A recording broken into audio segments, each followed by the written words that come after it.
reconocemos su grandeza, reconocemos su amor, reconocemos la salvación, la redención, su poder, y todo esto lo hace digno de recibir la alabanza. Muy bien, el tema de hoy se llama nuevos valores. Tenemos que aprender nuevos valores. Cuando nos convertimos en cristianos, es prácticamente como si cambiáramos de cultura. Por medio de una parábola conocida como los trabajadores de la viña, Jesús nos va a enseñar algunos valores del reino de Dios. El dueño de la viña contrata a unos trabajadores, ¿verdad? Y estos trabajadores, algunos llegaron a las 6 de la mañana y trabajan todo el día, y otros fueron contratados a las 6 de la tarde, a las 5 de la tarde, y solamente trabajan 1 hora. Al momento de recibir el pago, se empieza por los trabajadores que llegaron al último.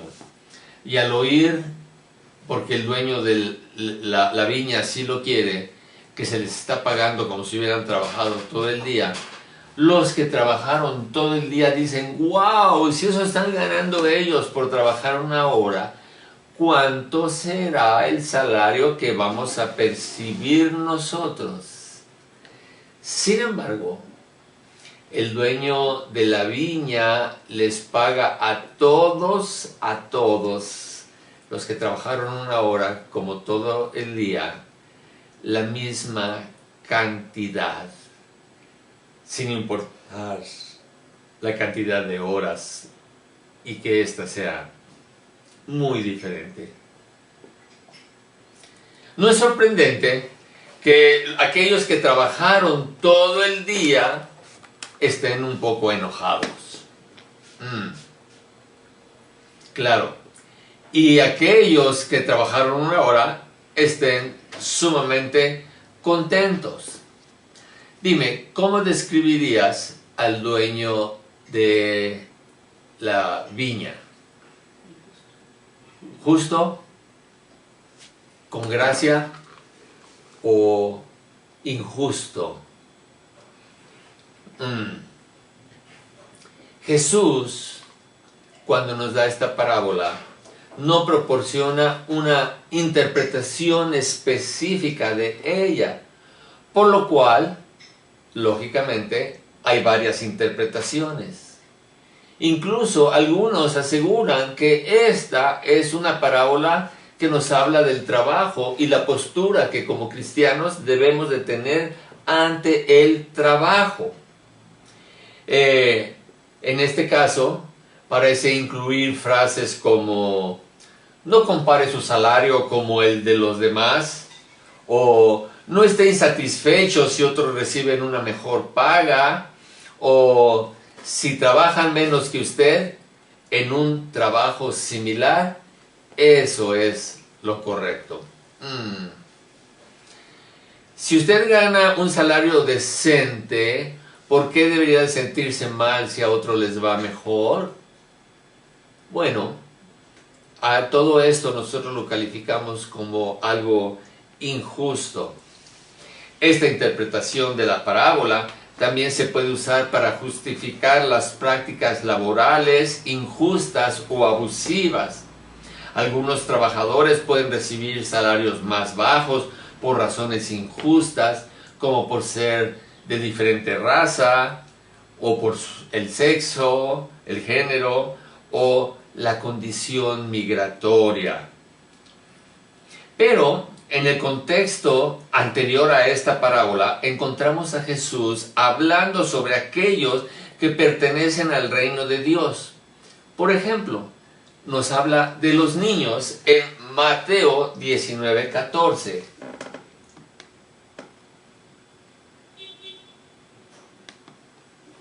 Dejad a los niños venir a mí y no se lo impidáis, porque de los tales es el reino de los cielos. En nuestra cultura, un niño legalmente no es dueño de nada. Pero en el reino de los cielos, en su cultura, los niños son los dueños del reino de los cielos. El reino, porque de tales es el reino, de ellos es el reino de los cielos. Jesús también nos aclara que no a todos los ricos les pertenece el reino. Mateo 19:23. De cierto os digo que difícilmente entrará un rico en el reino de los cielos. Qué extraño, porque hasta donde yo sé, en esta tierra, los ricos les pertenece todo. Y para Jesús, difícilmente un rico con su influencia o todo su dinero entrará en el reino de los cielos. Estas palabras de Jesús terminan en el capítulo 19:30 con estas palabras. 19:30 con estas palabras. Pero muchos primeros serán postreros y podemos decir muchos postreros serán primeros. Estas palabras tienen el mismo final de los trabajadores y la viña, por lo que podemos concluir que la parábola, aun cuando Jesús no explicó el final, es el mismo sentido que le está dando a estas parábolas. El reino de los cielos tiene una cultura diferente. Y de lo que está hablando Jesús con esto es la actitud que nosotros debemos adquirir en esta vida para poder disfrutar de ella hasta llegar al reino de los cielos. Así que la parábola de los trabajadores de la viña es una continuación de la discusión de aquellos a quienes les pertenece el reino.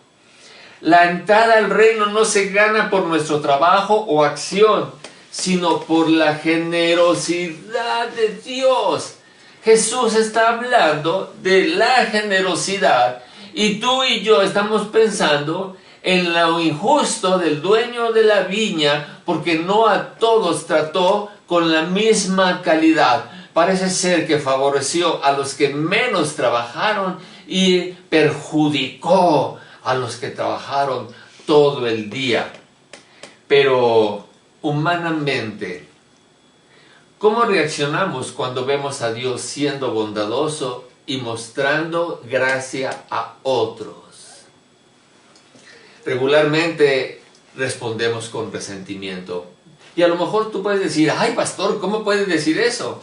Bueno, en la parábola de los trabajadores de la viña, eso es exactamente lo que hicieron. Por eso, cuando los que recibieron más, que llegaron tarde, se fueron muy contentos. Pero los que llegaron temprano y recibieron lo justo, porque el dueño de la viña los contrató por todas esas horas, por ese salario, pero ellos pensaban que iban a recibir más. Ellos recibieron un denario, o sea, la paga de un día. Cuando recibieron esa paga tan pobre, perdón, ¿no habían quedado en eso? Sí, habían quedado en eso. Pero cuando se compararon con los demás, sintieron que era demasiado poco lo que habían recibido. Entonces, ¿qué hicieron? Murmuraron contra el propietario. Y el propietario les hace una pregunta que nos debe hacer reflexionar a ti y a mí. Pon mucha atención. Mateo 20:15. ¿Es que no tengo derecho a hacer lo que yo quiera con mi dinero? ¿O te da envidia que yo sea generoso? Hemos cantado acerca del amor de Dios. Un amor inentendible que envía a su Hijo a morir por algunos pecadores. Algunos que no lo conocen, que no lo aman y no lo buscan. Y Él en su riqueza de bondad envía a su Hijo a salvarnos. Nos hace una pregunta. ¿No tengo el derecho de hacer lo que yo quiera? Yo soy Dios. Yo soy el Todopoderoso. ¿O acaso te da envidia que yo sea así? Bueno, en nuestros valores humanos, el propietario está siendo injusto. Pero en los valores del reino, Él está siendo generoso. ¿Lo puedes ver? Ojalá nos puedas mandar un comentario y decir, yo sí veo la bondad de Dios. O, tristemente, también estás en libertad de decir, yo veo la injusticia con que el propietario de la viña trató a los que llegaron primero. Debió de haberles dado proporcionalmente el salario. ¿Puedes ver la bondad de Dios en este pasaje? ¿O ves su injusticia? Bueno, déjame decirte que en la parábola es mucho más fácil de ver que Dios está siendo generoso. Pero en la realidad, si tú llevas esta parábola a la salud y sabes que de la misma enfermedad tu vecino sanó y a ti te han desahuciado, ¿cómo reaccionas? Lleva esta parábola a las bendiciones. Y cuando te enteras de todas las bendiciones que ha recibido cierta persona, y tú, por más que oras, no recibes respuesta, ¿cómo te sientes? Lleva esta parábola a las respuestas de Dios. Lleva esta parábola a la oración. Lleva esta parábola cuando tú pides algo de Dios y esperas un trato tan justo como el trabajador que llegó a 1 hora a cumplir con su trabajo.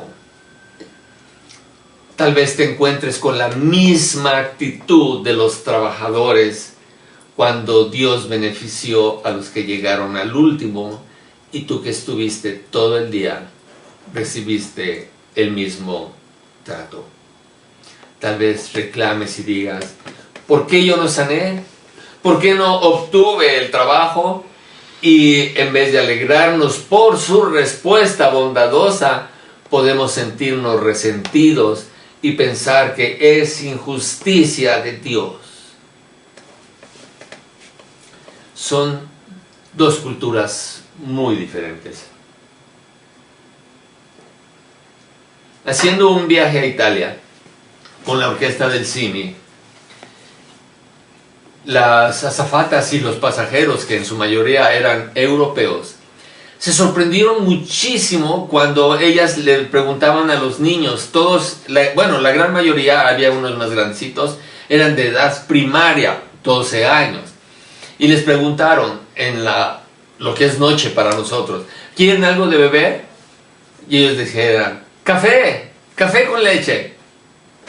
En la mentalidad europea no se concibe que un niño tome café porque lo consideran como una droga, lo consideran como un alucinógeno. Y entonces estaban sorprendidísimos de nuestra cultura.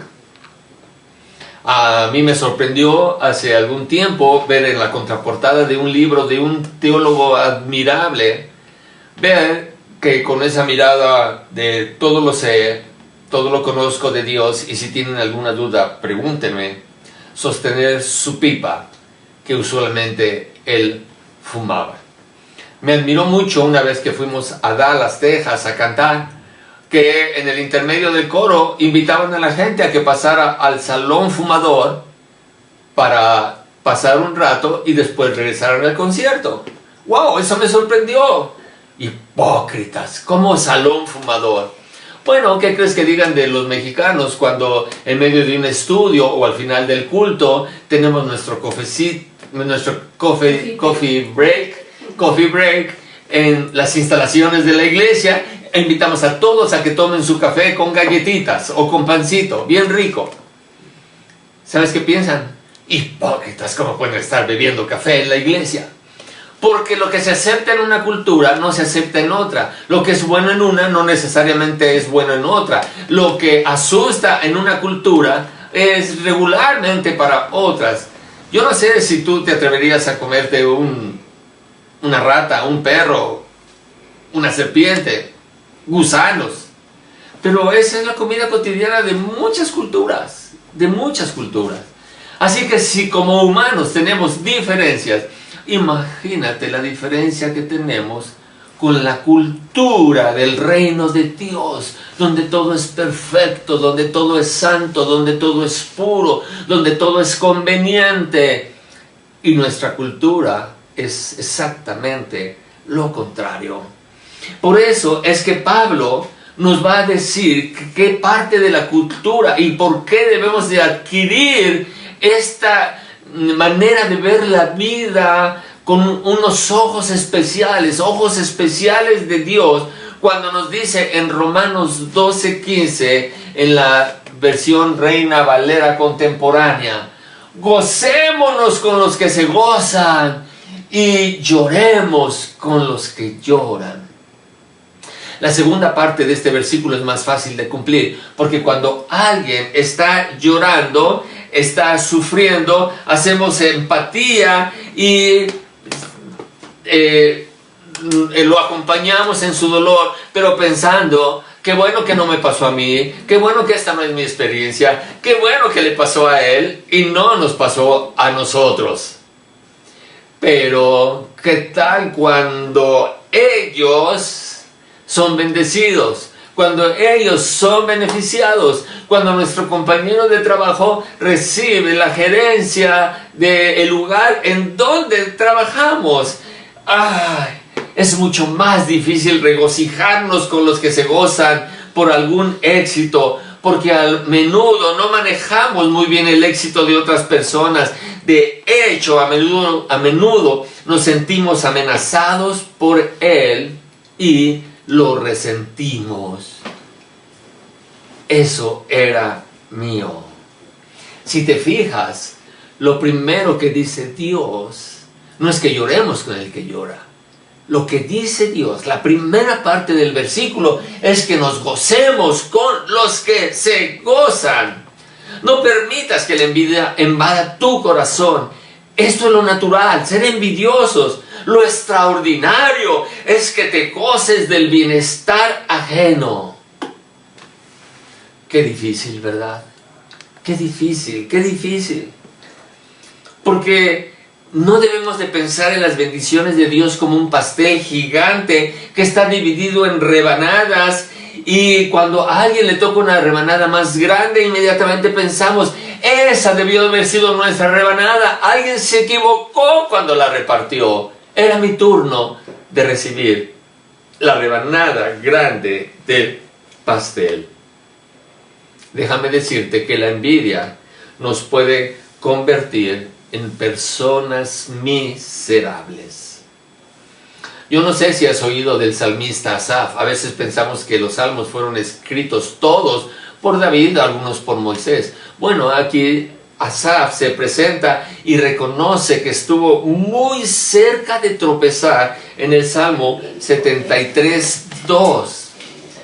En el Salmo 73 dice: en cuanto a mí, Asaf está diciendo, casi se deslizaron mis pies, poco faltó para que mis pasos resbalaran.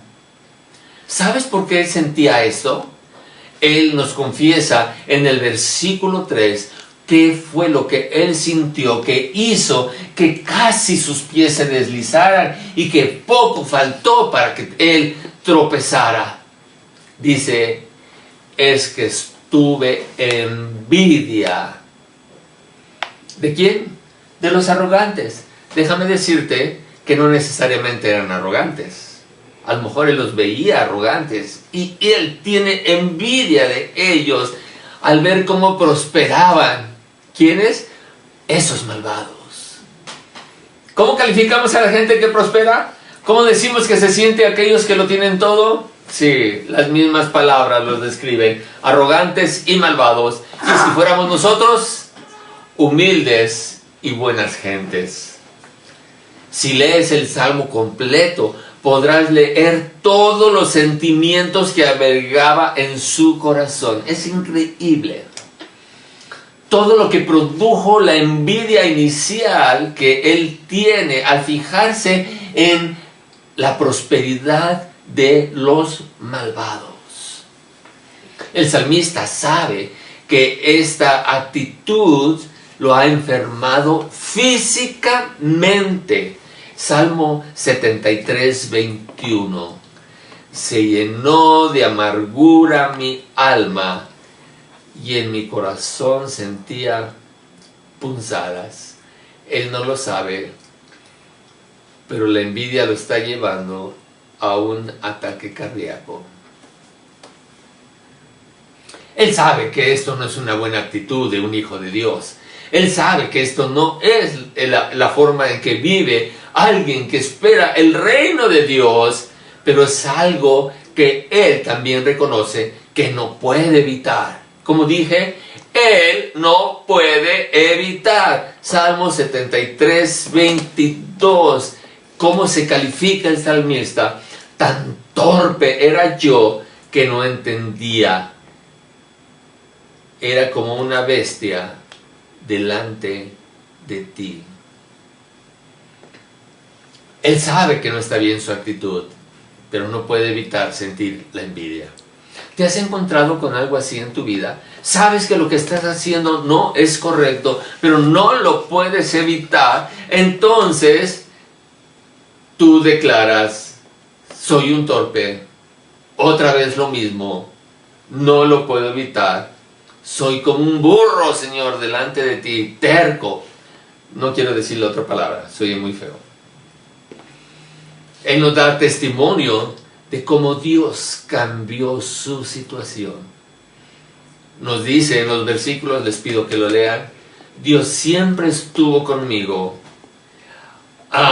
Me tomó de la mano derecha, me guió y como conclusión de este salmo termina en el versículo 28 con estas palabras.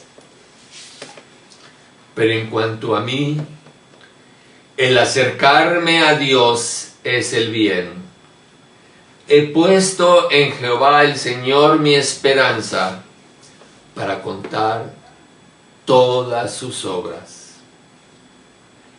Qué extraño que después de haber envidiado, ahora él se acerque a Dios y está dispuesto a contar cómo Dios benefició a fulano, a sutano y a perengano, y a él no lo benefició, para contar todas sus obras. Dios le abre la mente y lo hace ver como un Dios bondadoso. Así que, aunque nos cuesta mucho trabajo ver al dueño de la viña como alguien justo, en realidad él está siendo más que justo, él está siendo bondadoso. Justo con los que contrató primero y bondadoso con los que contrató al último. Deberíamos de vivir agradecidos por el Dios bondadoso que es, porque en primer lugar no nos paga conforme a nuestras justicias, pero una vez que nos ha alcanzado, nos va a convertir a Jesús en nuestra justicia. Y Jesús, que es nuestra justicia, ahora todos los días se va a mostrar bondadoso con nosotros. Qué triste es el corazón humano, porque hablando del corazón humano, Jesús nos enseña lo que es capaz de producir el corazón humano. Marcos 7:22 nos dice: los hurtos, las avaricias, las maldades, el engaño, la lascivia, la envidia, la maledicencia, la soberbia y la sensatez. Y si ustedes buscan 7:23, dice Jesús, todas estas maldades salen del corazón humano. en los planes de Dios, Dios tiene el propósito de trasladarte del reino de las tinieblas al reino de su luz admirable, del reino de la tierra al reino de Dios y su justicia. Entonces Dios te dará un nuevo corazón, porque Dios quiere que te regocijes en su bondad, que te regocijes en su bondad y no vivas amargado por la envidia hacia otros. En esta tierra podrás vivir gozoso todo el tiempo, porque siempre Dios está bendiciendo a alguien. Y si Dios está bendiciendo a alguien y tú entiendes que lo que Él quiere es que te goces con el que se goza, tú vivirás gozoso siempre, siempre, porque las bendiciones de Dios son para siempre. Culturalmente estamos acostumbrados a hacer lo que nos dicta el corazón, para decirlo de una manera bonita. Culturalmente estamos acostumbrados a hacer lo que nos dicta el corazón. Así que Dios nos quiere compartir un nuevo valor para su reino celestial. Se encuentra en el Salmo 139, 23 y 24. Examíname, oh Dios, y conoce mi corazón. Pruébame y conoce mis pensamientos. Y ve si hay en mí camino de perversidad y guíame en el camino eterno. Qué buen consejo escribió este salmista para ti y para mí. Si seguimos viviendo en los valores humanos sin Dios, es tiempo que reflexionemos y cambiemos de paradigma. Es algo que hemos estado hablando. El miércoles lo dijimos. Y también dijimos esto. La fe acepta lo que Dios dice como verdadero. Y por eso tú ahora eres lo que Dios dice que eres.